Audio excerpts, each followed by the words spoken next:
I, Barack Hussein Obama, I, solemnly swear. I will execute the office of President to the United States faithfully. that I will execute faithfully the office of President of the United States. And will, to the best of my ability, preserve, protect, and defend the Constitution of the United States. Preserve, protect, and defend the Constitution of the United States. So help you God. So help me God. Congratulations, Mr. President. Welcome to Washington, and welcome to this celebration of American renewal.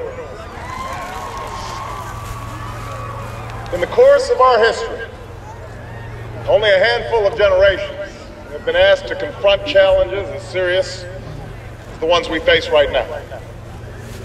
Our nation is at war. Our economy is in crisis. Millions of Americans are losing their jobs and their homes. They're worried about how they'll afford college for their kids or pay the stack of bills on their kitchen table. And most of all, they are anxious and uncertain about the future, about whether this generation of Americans will be able to pass on what's best about this country to our children and their children. I won't pretend that meeting any one of these challenges will be easy. It will take more than a month or a year. It will likely take many. Along the way, there will be setbacks and false starts. On days that test our resolve as a nation. But despite all this, despite the enormity of the task that lies ahead, I stand here today as hopeful as ever that the United States of America will endure, that it will prevail, that the dream of our founders will live on in our time.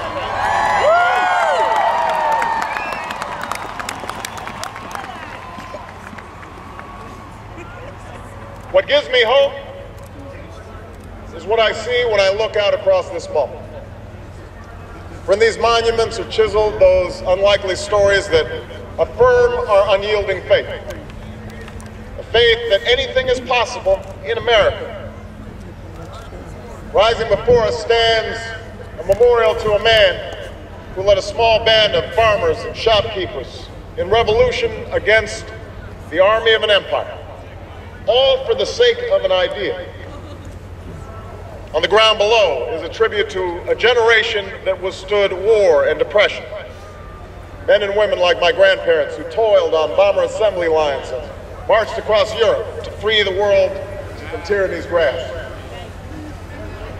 Directly in front of us is a pool that still reflects the dream of a king, the glory of a people who marched and bled so that their children might be judged by their character's content. And behind me, watching over the union he saved, sits the man who in so many ways made this day possible. And yet, as I stand here today, what gives me the greatest hope of all is not the stone and marble that surrounds us, but what fills the spaces in between. It is you, Americans of every race and region and station, who came here because you believe in what this country can be and because you want to help us get there. Excuse me. It's the same thing that gave me hope from the day we began this campaign for the presidency nearly 2 years ago. A belief that if we could just recognize ourselves in one another, bring everybody together, Democrats, Republicans, Independents, Latino, Asian, and Native American, black and white, gay and straight, disabled and not, then not only would we restore hope and opportunity in places that yearn for both, but maybe, just maybe, we might perfect our union in the process. This is what I believed, but you made this belief real. You proved once more that people who love this country can change it. And as I prepare to assume the presidency, yours are the voices I will take with me every day when I walk into that Oval Office. The voices of men and women who have different stories, but hold common hopes, who ask only for what was promised us as Americans, that we might make of our lives what we will and see our children climb higher than we did. It is this thread that binds us together in common effort, that runs through every memorial on this mall, that connects us to all those who struggled and sacrificed and stood here before. It is how this nation has overcome the greatest differences and the longest odds, because there is no obstacle that can stand in the way of millions of voices calling for change. That is the belief with which we began this campaign, and that is how we will overcome what ails us now. There is no doubt that our road will be long, that our climb will be steep, but never forget that the true character of our nation is revealed not during times of comfort and ease, but by the right we do when the moment is hard. I ask you to help reveal that character once more, and together we can carry forward as one nation and one people the legacy of our forefathers that we celebrate today. Thank you, America. God bless.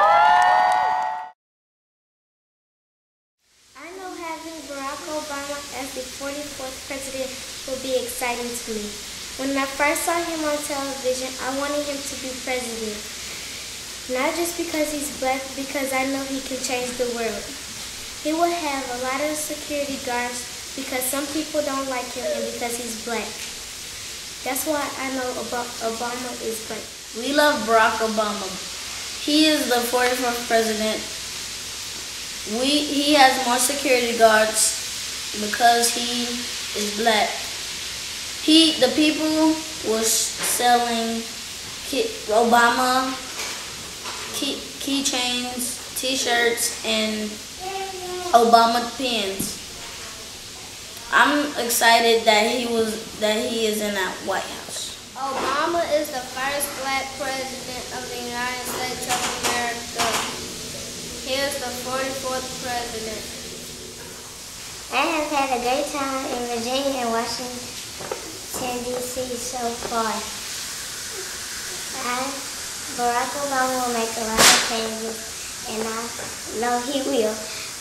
I have experienced a lot of things that are great. I think that he can make great changes, and a lot of people's lives will change a lot. When we went to the concert, everybody was selling everything. When we got back, it was very fun. We played some games, and then we went to bed. Then I think that a lot of people change, and I think that everybody's life will change, and yes, we can.